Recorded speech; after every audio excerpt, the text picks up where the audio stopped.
Okay, hi guys, and welcome to the show. And you join me here in Gentry HQ, the new studio setup.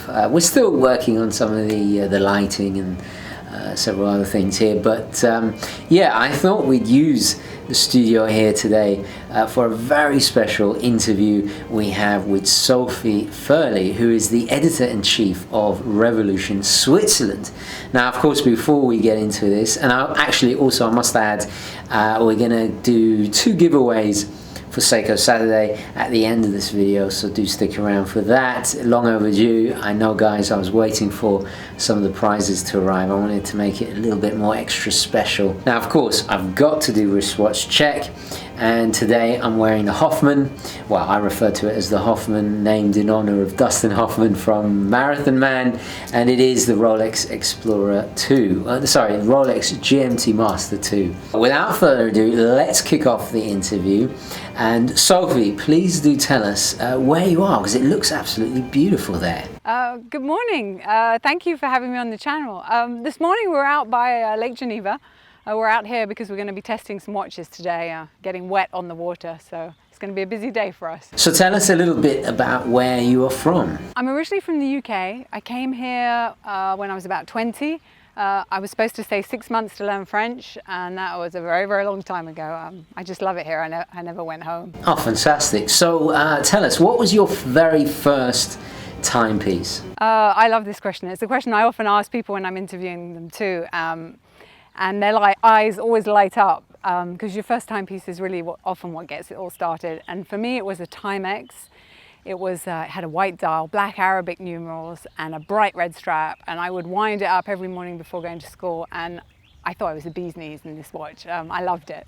I don't know what happened to it, unfortunately, but I think that's what got it all started for me. I'm so pleased it was a Timex. I'm a big fan of Timex, well, as you probably know from the channel.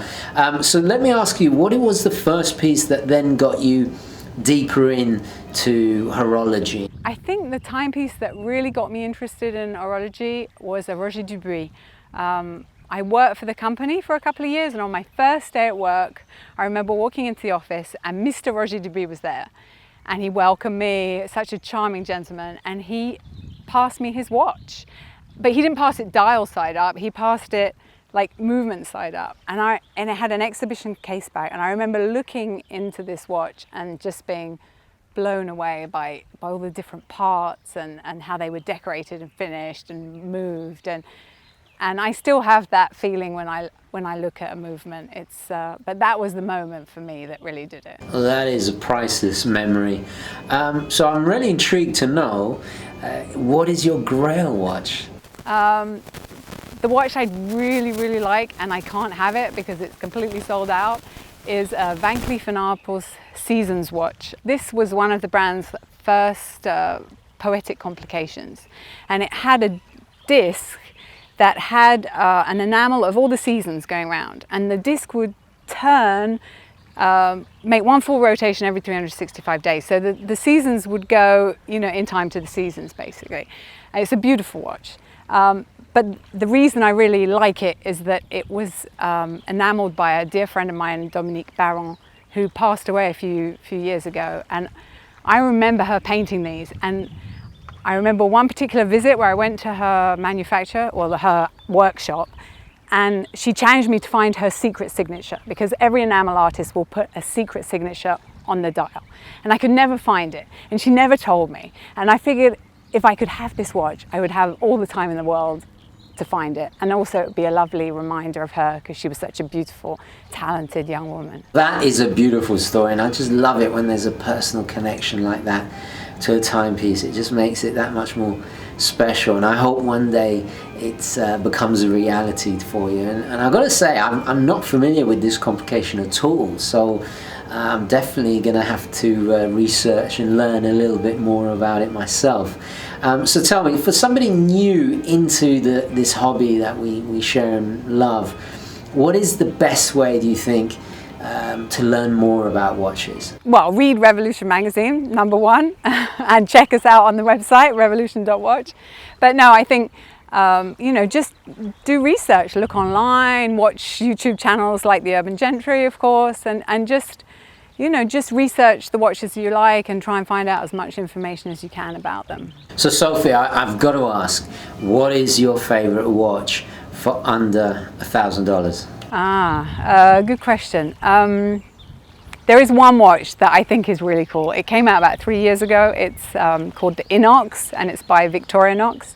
Now it has a quartz movement, but this watch, you can put it in the washing machine at 90 degrees on a 2-hour spin and it will survive. You can also, if I'm not mistaken, run a tank over it. You can throw it out a 5th floor window. You can freeze it, you can boil it in water, and this thing will keep going. And it's just a beautiful watch. The design is really pure and attractive, and it's got this really neat strap that's like some kind of military cord that they've woven into a plaid, and it's $500, so it's even cheaper than $1,000. I think it's really one of the best watches value for money out there. Well, that's great, because I actually reviewed that watch on my channel as well, and I was also impressed by its design. And yeah, it's hard as nails, and I too love the paracord strap it comes on. It's certainly unlike anything and very original. So yeah, absolutely. So my next question is, my favorite thing, well, one of my favorite things, there's a lot of favorite things about watches, is the tradition of owning a timepiece. What is your favorite thing about owning and enjoying timepieces? I think it's the craftsmanship. One thing about living in Switzerland is I get to meet so many different craftsmen and women, artisans, everyone from the CEO to the guys who are finishing the movements by hand.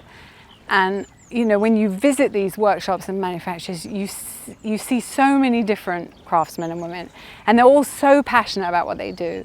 I mean, I met a gentleman the other day who was polishing a tourbillon bridge. He was doing what's called a mirror polish, where you polish it for so long that it looks like a mirror. But it was going to take him between 1 and 3 days, and yet he was so passionate about it when he was telling me about this. And I think consumers often, when they're in the boutiques and looking at these beautiful watches, they don't know all of the different elements that have gone into making a watch. For me, that's just really what makes it so magical. It's all these men and women, all these different skills and crafts that come into play in one watch. And it's something I always try and put into my writing to spread the word. I'd like everyone to be able to see what I see. But yeah, it's really, I think, for me, the craftsmanship and the people who make watchmaking what it is for me. Well, I can totally relate to that, and I think that's a truly fascinating aspect about watchmaking, and I think you could say the same about any creative endeavor. People don't really realize the amount of hard work and the sheer amount of passion and the what goes into making these incredible things. So yeah, I can totally understand that. So I've got to ask, what is your opinion in terms of ETA and in comparison to in-house movements? Good question. Well, I'm not a watch snob. I have ETA movements, I have in-house movements, I have quartz movements. I think ETA is, some people, not diss it, but these, in Switzerland they call them the tractors, and that not in a derogatory sense, but in a really positive sense. Like a tractor will run for decades. You just add a little oil, it'll keep going, and that's what the ETA movements are. They're just really great working movements, and none of my watches with ETA movements have ever gone wrong. So they're really great movements. Now, for in-house movements, I have so much respect for the companies that have invested their time, their money, their patience, their manpower into making their own movements. It's really not an easy job, and it takes years. And for everyone who's done that, I seriously, I raise my hat to them, because it's a really great thing, and the movements are just gorgeous. Well, outstanding. I'm so pleased you appreciate it all. I didn't expect anything less, of course.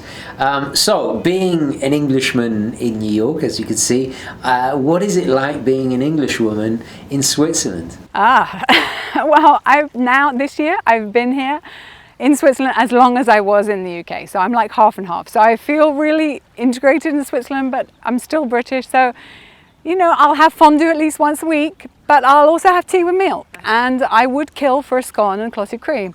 I think I'm I think I'm really sort of half and half now. Well, again, I can totally relate to that. Every time I'm back in London, I'm stocking up at Fortnum & Mason for all the tea and importing it back here. So when you're not running a first-class magazine and writing, what other pastimes do you enjoy? I think when I'm not working, you know, like most people, I enjoy hanging out with my friends and my family. But the great thing about being in Switzerland is outdoors. And as a kid, I was always outdoors. I would get up, I'd put my Wellington boots on because it was always raining in England, and I'd be outside. And that stayed with me. So, you know, and in Switzerland there's so much. You have the mountains, you have the lakes, you can, it's just a huge playground if you like the outdoors. And if I can get my friends and family to do things with me outside, then I'm the happiest I can be. So I love skiing with my kids, running with my dog or my girlfriends, or, you know, paddleboarding with my husband. If I can be outside with the people I love, then I'm the happiest. Well, I'm very much the same way. I adore the outdoors as well, although mine is, you know, the urban jungle. Tell us a little bit more about Revolution Watch and specifically the future plans for the publication. Okay, so for those of you who don't know Revolution, we're a global watch magazine. We have issues all over the world. I think we have 16 issues now. We also have a website, revolution.watch. And right now we're really pushing the digital side. We have been for the last 2 or 3 years. We just completely revamped our website.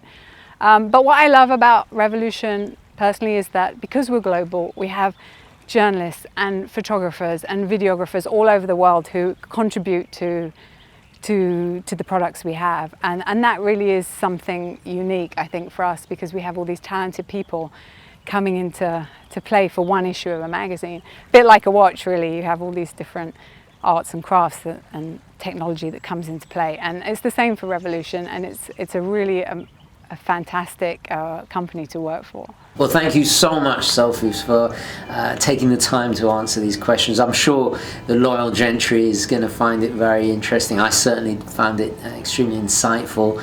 It's refreshing to hear a perspective from inside the industry, and I very much look forward to hopefully one day making the pilgrimage over to Switzerland. Oh, you're welcome. Thank you so much for having me. I hope to see you in Switzerland soon. And now, of course, guys, I did ask Sophie to send me some pictures of her wristwatch check. She was actually wearing the Auris 65, which I just happened to review, but although her version is the stunning green dialed version, and the pictures she sent, you can see she matched it with a tie, and it's just absolutely pure class. I love it, especially when women wear, you know, what is supposed to be a men's watch, but I mean, you know, who pays attention to that anyway? Really cool to see her enjoying an Auris like that. Without further ado, let's move on to Seiko Saturday giveaways, and I'm going to announce 2 winners today. If you guys saw in the last video, I have some die-cast models and, of course, a copy of Longitude by Dava Sabel. This time there are 2 winners. Let me just find them here. So the first winner is Briley, and he took this incredible wristwatch check at a stadium enjoying the game with his girlfriend. And what I love is that they've both got Seiko 5s on. Both of them, and very nicely done on some cool NATO straps. You guys know I love the NATO straps, but I love it how you've personalized them and given them even more character, and the fact that you're enjoying the hobby together and enjoying a special time. Obviously, sports, I think it's American football, judging by the picture. Yeah, forgive me, I'm not as accustomed to your sports, but yeah, absolutely fantastic to you know, because you're wearing that watch at a special occasion, and you're marking the occasion with a watch. Very, very special. So I had to give you a prize. Very nicely done. My details, my email is in the description. Send me an email and I'll get you your prize sent off to you as soon as I can. And the second winner was, let's just have a look here. It's Olaf. Olaf with this stunning wristwatch check. He didn't actually say where this was. I believe it was in Minnesota. I might be wrong. Olaf, please correct me if I'm wrong. In the background there's a World War II plane, and he's wearing, of course, his Seiko Flightmaster, and I think it's on a collar strap. Yeah, absolutely class. What a classy choice, and perfect for the occasion. And you guys know I have a weakness for aviation, especially of the propeller age. So just wonderful to see somebody else enjoying the Flightmaster as well. So Olaf, congratulations. I will also get you a prize. Just email me your details and I'll get your prize sent along to you. Okay guys, so I'm going to leave it there. Please don't forget to add your thoughts, queries, comments, opinions, all the rest of it down below. Thank you very, very much for watching. Please don't forget to like this video if you enjoyed it and found it useful. And as always guys, I will catch you in the next one. Okay, ciao.